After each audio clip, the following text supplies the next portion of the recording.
all know that being a parent is a lifelong emotional commitment, but should it be a financial one as well? Here to help us draw the line, Bruce is back. We're going to talk a little bit about this topic. And yes. It's a good one because I feel, and maybe I'm right, maybe I'm wrong, that parents are more supporting their adult children financially. I think that's fair to say. In one category in particular, we know it's true because the data says it's true, and that's in housing. It depends significantly on where you live on the continent, because in markets where housing is really, really expensive, there are more parents who are helping their kids with the down payment. Yeah. So there's a bigger need on housing, also on education, the loans people are graduating, the student debt people are graduating with, and also on the job market. In the gig economy, there is a role for some parents to play. The other thing that is different versus 30 years ago is in some families, there's a better opportunity, a better ability to help because they're having fewer kids. So you can't help 6 kids, but maybe you could help 2.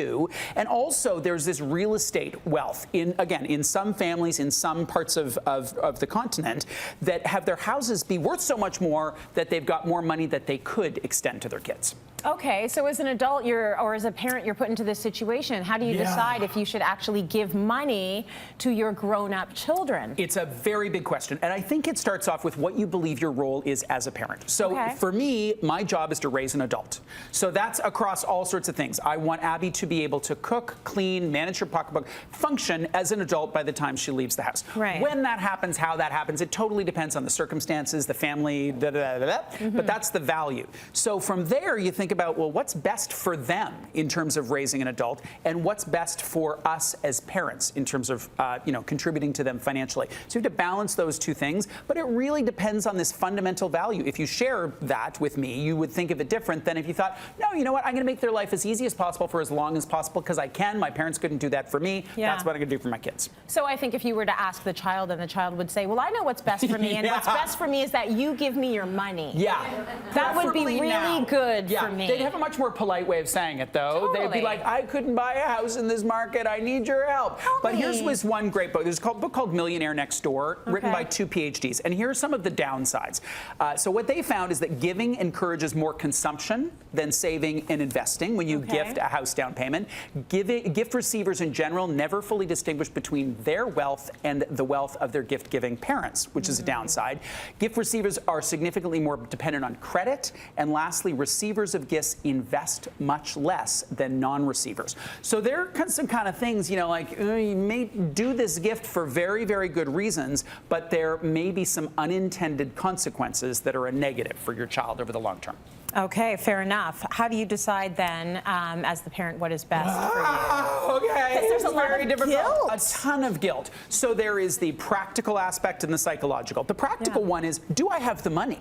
So what makes me very, very worried is when parents say, my kid needed the money for a new couch, for a car, for whatever, so I withdrew it from my retirement savings. It's like, don't do that. So some families practically don't have the money. Second is the psychology. So how do I feel about paying for my kids? And it links to how we are as parents and how we manage the boundaries that we have, because one of the enormous pitfalls is that as parents we provide that money, but strings are very clearly attached. So we have a view on what they spend on clothes, who they date, and some parents, that's a virtue. They're like, yep, I get my marionette game gets to continue. And for others it really isn't what they intended, but it's just the way that it worked out, because if I'm paying for that down payment, I want to make sure that you don't get to take a year off to go traveling. That's right. Yeah, with money comes power, and maybe they're thinking, well, I'm going to be there every other day because I actually paid for that house. Because my house. It's my house. It's my house. Cook me dinner.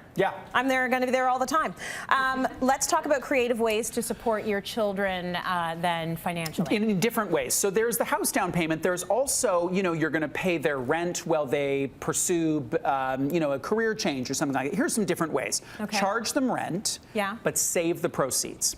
Either to go for a house down payment or to pay down their student debt. So they're transacting, but you're not necessarily putting the money to groceries and electricity. You're putting it towards something else. Second is to match their income. My dad used to do this when I was a kid, bringing bottles home. It was like 20 cents at the store, and he'd give me another 20 cents or whatever.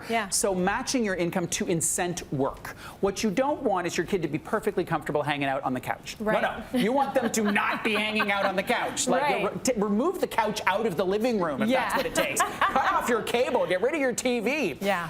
Help with budgeting. So another way that parents can be really helpful with their kids is not giving them money, but giving them skills, and that counts for a lot. And then one old school one, if they don't have money to pay rent, or if you're trying to get them to, save money for a down payment, consider a chore wheel. So that the transaction is clear, the expectations are clear, that if they're going to live in your home, here are the things that they are going to do to offset the fact that you're supporting them in that way. That is so fair. I want to know how the money dynamic impacts the relationship, though, between adult kids and their parents, because you talked a little bit about it with the marionette. It can be hugely positive. Yeah. It can also be tremendously negative. Entitlement, strings attached, power games. The other dynamic, siblings. So why are you supporting her and not supporting me, or vice versa? So there's a lot of stuff you need to talk through and find a way that's going to work for your family.